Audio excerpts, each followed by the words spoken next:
بسم اللہ الرحمن الرحیم۔ ہم نے 11ویں تختی مکمل کی تھی نورانی قاعدے کی، اور آج ہم 12ویں تختی کا سبق شروع کرنے لگے ہیں۔ اس سے پہلے یہ بات سمجھ لیجئے کہ 10ویں تختی کے شروع میں جزم کا آپ نے بچے کو یاد کروایا تھا کہ جزم کی شکل کیسی ہوتی ہے، جزم کو پڑھا کیسے جاتا ہے، جزم کے نام یاد کروانے کے ساتھ ساتھ اس کا کام بھی آپ نے یاد کروایا تھا بچے کو۔ پھر سنیے، جزم کا نام، جزم کا کام اور جزم کی ہیئت، اس کی شکل وہ دال کی طرح ہوتی ہے، چھوٹا سا دال حرف کے اوپر لکھا ہوتا ہے۔ اس جزم کو کیا کرتی ہے یہ جزم، اس کا کام کیا ہے کہ پچھلے زبر زیر پیش والے حرف کو جس حرف پر جزم لگی ہوتی ہے اس حرف کے ساتھ ملاتی ہے۔ یہ بات بچے کو یاد کروانی تھی۔ تو جب یہ بات یاد آپ نے وہاں پہ کروا لی، سیم یہی بات اب 12ویں تختی میں آپ نے بچے کو یاد کروانی۔ شد کی شکل، شد کیسی ہوتی ہے؟ 3 دانتوں والی۔ یہ آپ کے سامنے اس کی تصویر آ رہی ہے۔ شروع میں حمزہ ہے اور اس کے بعد با ہے۔ اس کو الف نہیں پڑھنا، الف با زبر اب نہیں پڑھنا، بلکہ میں نے الف اور با کی نہ الف اور حمزہ کی ایک فرق بتایا تھا کہ حمزہ وہ ہوتا ہے جس کے اوپر چاہے وہ الف کی شکل میں بھی ہو، زبر زیر پیش آ جائے، 2 زبریں 2 زیریں 2 پیش شد جزم آ جائے تو الف کو الف نہیں پڑھتے بلکہ حمزہ پڑھتے ہیں۔ اور حمزہ الف جو ہے نا، الف ہمیشہ خالی ہوتا ہے، اس کے اوپر مد آ جائے نا، صرف مد آ جائے تو یہ الف الف رہتا ہے۔ اس کے علاوہ جو بھی زبر آ گئی تب اس کو حمزہ پڑھنا ہے۔ الف کے نیچے زیر آ جائے تب بھی الف کو حمزہ پڑھنا ہے، الف کے اوپر پیش آ جائے تب بھی الف کو حمزہ پڑھنا ہے۔ اسی طرح سے ہی یہ الف کی حیات ہے۔ تو یہاں پر بھی الف کے اوپر زبر ہے، آگے با کے اوپر شد ہے، اس کو تشدید بھی کہتے ہیں۔ تو یہ شد جو ہے یہ بچے کو اس کی شکل یاد کروائیں۔ صرف اتنا سبق بچے کو دیں کہ شد کا کام کیا ہے، وہی جزم والا کہ پچھلے زبر زیر پیش والے حرف کو اپنے ساتھ ملاتی ہے، شد جزم۔ پھر جب یہ بچہ یاد اتنی بات کر لینا کہ جزم اور شد یہ دونوں کا کام ایک ہی ہے، اتنی بات بچہ یاد کر لے، اس کے بعد آپ نے بچے کو یہ سکھانا ہے کہ پچھلا زبر زیر پیش والے حرف کو جب اس کے ساتھ ملا دیں گے، ملانے کے بعد پھر اس کے اوپر بندے نے یا تو زبر پڑھنی ہے یا زیر پڑھنی ہے یا پیش پڑھنا ہے یا 2 زبریں 2 زیریں 2 پیش پڑھنی ہے، بس اتنا سا کام ہے۔ بڑا آسان ہے، یہاں سے بچے کی سپیڈ انشاءاللہ بڑھتی جائے گی۔ پیچھے بچہ کامیابی کے ساتھ، آپ کا بچہ یہاں تک آیا نا، یہ کامیابی کی تقریباً آخری سیڑھی ہے۔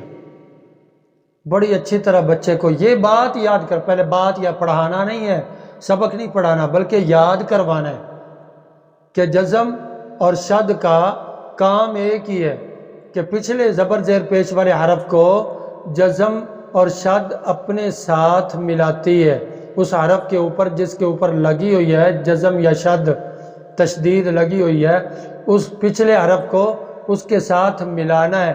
ملانے کے بعد جزم والا کام جو ہوتا ہے وہ وہیں پر ہی ختم ہو جاتا ہے، صرف لفظ کو ملایا، پچھلے حرف کو جزم والے حرف سے ملایا، ملانے کے بعد چھوٹی، آگے الگ سے اگلا حرف کا تلفظ ہوتا ہے، اس کو پڑھا جاتا ہے۔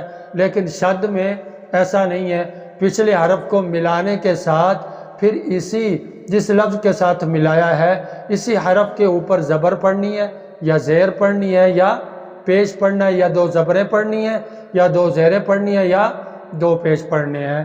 یہ بات یاد کروانی ہے، یہ والی۔ اب بچے نے اگلے دن آ کر آپ کو یہی بات اسی طرح سے سنا دی۔ سنانے کے بعد اب آپ وائٹ بورڈ پر لکھیں، حمزہ یعنی الف کی شکل میں لکھنے کے بعد اوپر زبر ڈال دیں، پھر آگے با ڈال کر اس کے اوپر شد ڈال دیں۔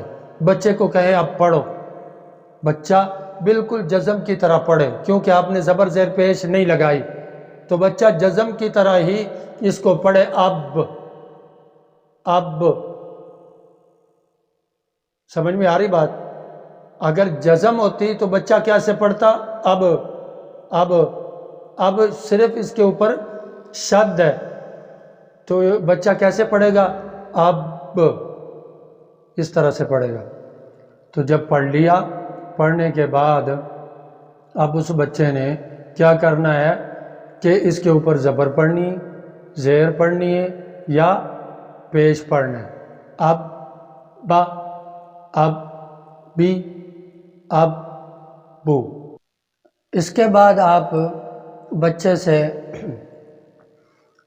وائٹ بورڈ پر اب با یہ لکھ دیا نا، پہلے بچے کو ملانا سکھائیں، یعنی کہ صرف شد لگا کر پچھلے حرف کو آپ کہیں بچے کو کہ اس کے ساتھ کنیکٹ کرے، ملائے۔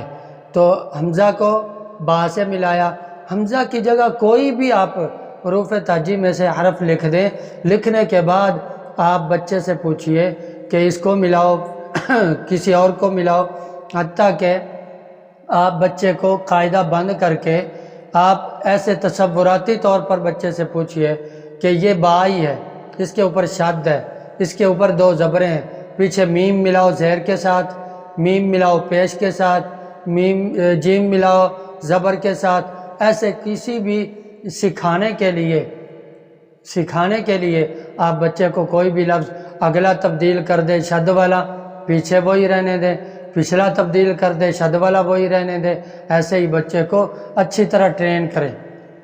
مثال کے طور پہ آپ کے پاس بچہ یہاں پہ آیا ہے، آپ نے با لکھی اور با سے پہلے الف ہے، الف کے اوپر زبر لگ گئی تو حمزہ بن گیا۔ اب با کے حمزہ کو با سے ملانا، با کے اوپر شد ہے تو اب یہ بچے نے ملا لیا۔ اب با کے اوپر کہو کہ دو زبریں پڑھو تو بچے نے پڑھا بن، اب کہو کہ اکٹھا پڑھے تو بچہ پڑھے گا اب بن۔ اور ایک اور بات بچے کو یاد کروانی ہے کہ جو پچھلا حرف ہے نا زبر زیر پیش والا، جس کو اس کے ساتھ ملانا ہے شد والے حرف کے ساتھ، جب ملائے نا، ملانے کے بعد 1 سیکنڈ کے لیے سٹاپ کرے، رکے، اب با، اب بی، اب بو۔ یہ جو 1 سیکنڈ کا سٹاپ ہے نا، جو بچہ رکا ہے، یہی شد کی ادائیگی ہے، یہی بچے کو جو ہے نا وہ کامل لفظ پڑھنے پر اس کو ابھارے گی، اور یہی جو اس کو ممتاز کرے گی کہ یہ بچہ شد کی ادائیگی کر رہا ہے۔ ورنہ ابا، ابی، ابو، اب، با، اب، بی، اب، بو، تو یہ 3 جو حرکات کے ساتھ پڑھا ہے، اسی طرح سے ہی بچے کو یہ سکھائیں کہ جب لفظ کو ملائے 1 سیکنڈ کا سٹاپ کرنے کے بعد پھر اس کی زبر زیر پیش با کی پڑھے۔ تو اس طرح سے ہی بچے کو انشاءاللہ ثم انشاءاللہ یہ صحیح اپنی منازل کی طرف انشاءاللہ بچہ دوڑتا ہوا جائے گا۔ اللہ پاک مجھے آپ کو قرآن کی خدمت آخری دم تک کرنے کی اللہ توفیق عطا فرمائے۔ والسلام علیکم ورحمۃ اللہ وبرکاتہ۔